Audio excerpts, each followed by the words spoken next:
जय शनिदेव। प्रिय दर्शकों, मैं राजेश जोशी आपका ज्योतिष जागृति केवल सत्य कार्यक्रम में आज फिर से स्वागत करता हूं। प्रिय दर्शकों, जैसा कि आप जानते हैं, हमारी चर्चा कुछ दिनों से राहु देवता और बुध देवता के योग को लेकर चल रही है और मेरी काफ़ी लंबे समय से ये कोशिश रही कि राहु के साथ कौन से ग्रह किस प्रभाव में, किस लगन कुंडली में कहाँ बैठे हैं, इसकी विस्तृत जानकारी आपको देता चला जाऊं, ताकि आप ये समझ पाएं कि अगर राहु के साथ कोई ग्रह बैठा है तो ये भी हो सकता है कि वो ग्रह राहु देव को खराब कर रहा हो, राहु देव अच्छे रिजल्ट देने में आपकी कुंडली में बाध्य हो। मैंने इसी श्रृंखला में आपको पहले राहु और मंगल देवता का अंगारक योग की विस्तृत जानकारी दी, उसके बाद राहु और शुक्र की जानकारी दी। आजकल हमारी चर्चा राहु देवता और बुध देवता के योग को लेकर चल रही है। राहु देव और बुध देव अगर इकट्ठे हों प्रिय दर्शकों, तो कभी भी ये समझने की गलती मत कीजिएगा कि सदैव राहु देवता ही बुध देव को खराब करते मिलेंगे। बहुत सारे केसेस में बुध देव भी राहु देव को खराब करते हैं। ये बात लगन कुंडली टू लगन कुंडली वेरिएबल होती है, ये बात प्लेसमेंट टू प्लेसमेंट वेरिएबल होती है। इसको एक धागे में पिरोना कि अगर राहु के साथ कोई ग्रह है या राहु ने किसी ग्रह पर दृष्टि डाल दी तो वो सदैव उसका बल कम करता मिलेगा या उसके अशुभ प्रभाव में बढ़ोतरी करता मिलेगा, ये बात पूर्ण शास्त्र सम्मत कभी नहीं है। क्योंकि हमें ये देखना पड़ता है कि हमारी लगन कुंडली कौन सी है। दूसरी सबसे बड़ी बात, और लगन कुंडली देखने के बाद ये निर्णय मत कीजिएगा कि मेरी देव लगन की कुंडली है तो मुझे राहु कभी अच्छा फल दे ही नहीं सकता, मेरी दानव लगन की कुंडली है तो मुझे राहु अच्छा फल दे ही नहीं सकता। हर जगह पर ग्रह की प्लेसमेंट मैटर करती है, जो ये बताती है कि वो ग्रह आपके लिए कितना अच्छा या कितना बुरा हुआ। अगर देव लगन की कुंडली है तो वहां भी अगर राहु उच्च का या मित्र घर में केंद्र में अच्छे भाव में आ गया तो वो भी आपको अच्छा फल देने में सक्षम होगा। अगर दानव लगन की कुंडली है, वहां भी राहु अगर किसी गलत भाव में आ गया या मित्र राशि में भी आ गया तो भी आपको नेगेटिव और अशुभता के रिजल्ट देने में बाध्य हो जाएगा। प्रिय दर्शकों, अपनी इसी श्रृंखला को कंटिन्यू करता हुआ आज हम बात करते हैं धनु लगन की कुंडली। धनु लगन की कुंडली ये इसलिए बनी क्योंकि लगन में ही 9 नंबर लिखा है। 9 नंबर धनु राशि मानी जाती है। धनु राशि के स्वामी ग्रह बनते हैं बृहस्पति देवता। बृहस्पति देवता ने अपनी लगन कुंडली में, या जब बृहस्पति देवता के पास कमांडिंग पावर आई, उन्होंने बुध देव को क्या दिया? उन्होंने बुध देव को 7वें भाव का मालिक बनाया। 7वां भाव हमारे दाम्पत्य सुख का, हमारे डेली वेजेस का, हमारी पार्टनरशिप का 7वां भाव इन चीजों का माना जाता है। यह डिपार्टमेंट बुध देवता को दिया बृहस्पति देव ने। और बुध देवता को 10वें भाव का मालिक बनाया। 10वां भाव हमारे कामकाज का, हमारे प्रोफेशन का, हमारे कर्म का, राज दरबार का, हमारे लाइफस्टाइल का, इन सब चीजों का डिपार्टमेंट भी बुध देवता को दिया। तो बुध देव इस लगन कुंडली में सप्तमेश बने, यानी 7वें भाव के स्वामी बने, और बुध देव इस कुंडली में दशमेश बने, यानी 10वें भाव के स्वामी बने। लेकिन प्रिय दर्शकों, बुध देवता को इस लगन कुंडली में कुछ भावों में केंद्राधिपति दोष अवश्य लगता है, लेकिन उसकी प्लेसमेंट ये डिसाइड हमें करके बताती है कि बुध की दशा अंतरदशा हमें कैसा रिजल्ट देने वाली है। मान लीजिए बुध और राहु देवता लगन में ही योग बनाए बैठे हैं। यहां पर धनु राशि के राहु देव को नीच का माना जाता है, और नीच के राहु देवता अगर बुध देव के साथ होंगे तो इस लगन कुंडली में सदैव शांति आपको राहु देव की करवानी होगी, ताकि बुध देव अपनी दशा अंतरदशा में सदैव आपको शुभ फलकारी हो। लेकिन प्रिय दर्शकों, अगर यही स्थिति कुंडली के दूसरे भाव में पड़ी हो, यानी मकर राशि के राहु देव और मकर राशि के ही बुध देव पड़े होंगे, तो यहां पर ये योग कभी भी आपको अशुभता के फल नहीं देगा। चाहे आपकी बॉडी में राहु की दशा अंतरदशा चल रही हो, चाहे आपकी जन्म कुंडली में बुध की दशा अंतरदशा चल रही हो, वो सदैव दोनों ही ग्रह पॉजिटिव फल देते मिलेंगे। और यहाँ आपने इसे समझने में ये गलती कर दी कि आपको राहु और बुध इकट्ठे हैं, आप राहु की शांति करा लो, तो सबसे बड़ी भूल होगी। ये बात शास्त्र सम्मत कभी होगी ही नहीं।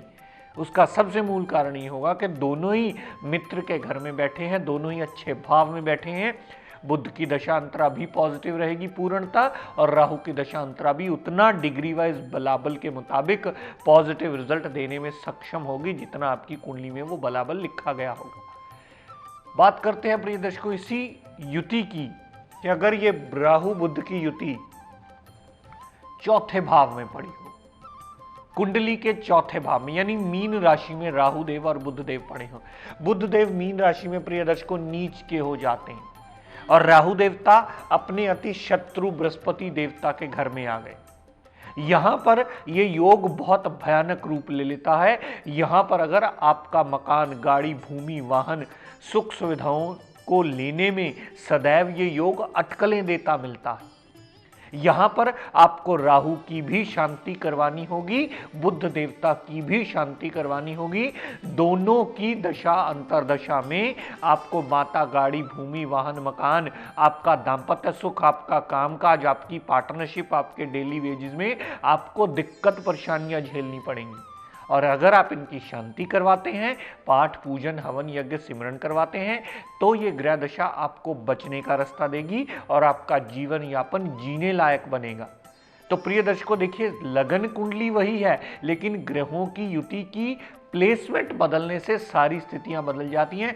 जब ये राहु बुध दूसरे भाव में था तो दोनों ही अच्छा फल देने में बाध्य हो गए थे, लेकिन अगर ये राहु बुध चौथे भाव में आ गए जहां बुध नीच के हो गए और राहु शत्रु के घर में आ गए, तो रिजल्ट टोटली अशुभता का बन गया। यहां आपको दोनों ग्रहों की शांति करवानी होगी। दर्शकों मान लीजिए राहु बुध अगर कुंडली के पंचम भाव में पड़े हो, मेष राशि के पंचम भाव में, राहु देवता अपने अति शत्रु के घर में आ गए। आए तो बुधदेव भी अपने अति शत्रु के, लेकिन केंद्र का मालिक का त्रिकोण में आना सदैव शुभ माना जाता है, लेकिन ग्रह नीचता का नहीं होना चाहिए, इस बात का सदैव स्मरण रखिएगा। अगर राहु देवता और बुधदेव पंचम भाव में पड़े हों तो सदैव राहु की शांति करवाइएगा। बुध देव बाध्य है अपनी दशांतरा में आपको अच्छा फल देने के लिए।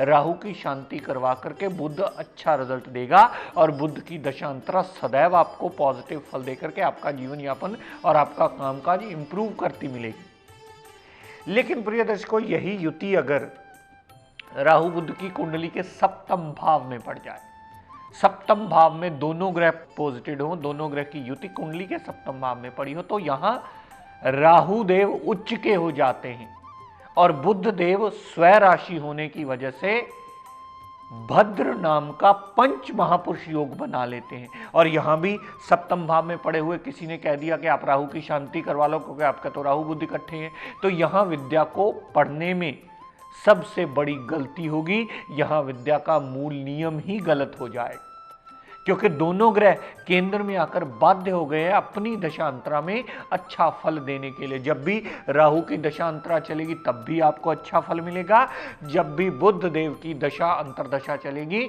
जितना उनमें डिग्री वाइज क्षमता या बलाबल होगा उतने प्रतिशत आपको अच्छा फल अवश्य देंगे दोनों ही ग्रह।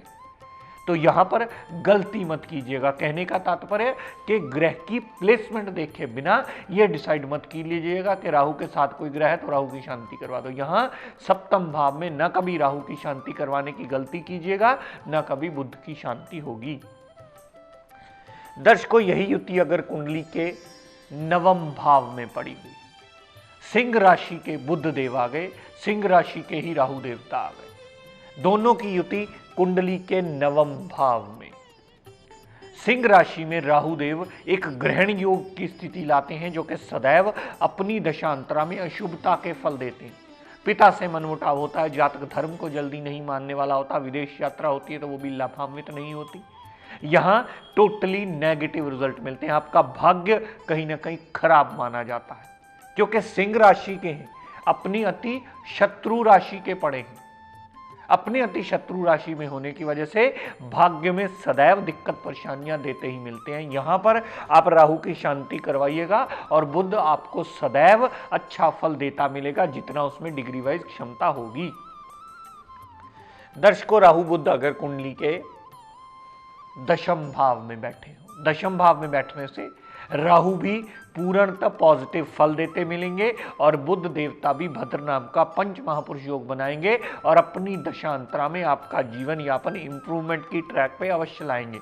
और यहां भी दोनों ही ग्रह बंध जाते हैं अपनी दशांतरा में आपको पॉजिटिव रिजल्ट देने के लिए। और यहां आप कभी किसी ग्रह की शांति मत करवाइएगा, यहां दोनों ही ग्रह बंधे हुए हैं ऐसे रिजल्ट्स देने के लिए कि अगर आपने किसी ग्रह की शांति करवा दी तो वो अपने अच्छे रिजल्ट्स खो देगा। अगर राहु की शांति करवाई तो राहु अपने अच्छे रिजल्ट्स में कमी लाएगा, अगर बुध की शांति करवाई तो बुध की दशांतरा भी अपने शुभ फलों में कमी ला देगा।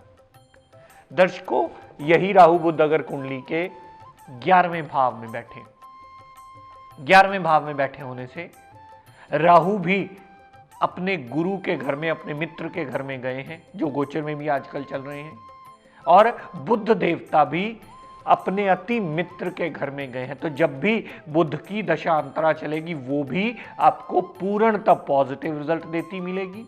जब भी आपको राहु की दशांतरा चलेगी तब भी आपको पूर्णतः पॉजिटिव रिजल्ट ही मिलेंगे।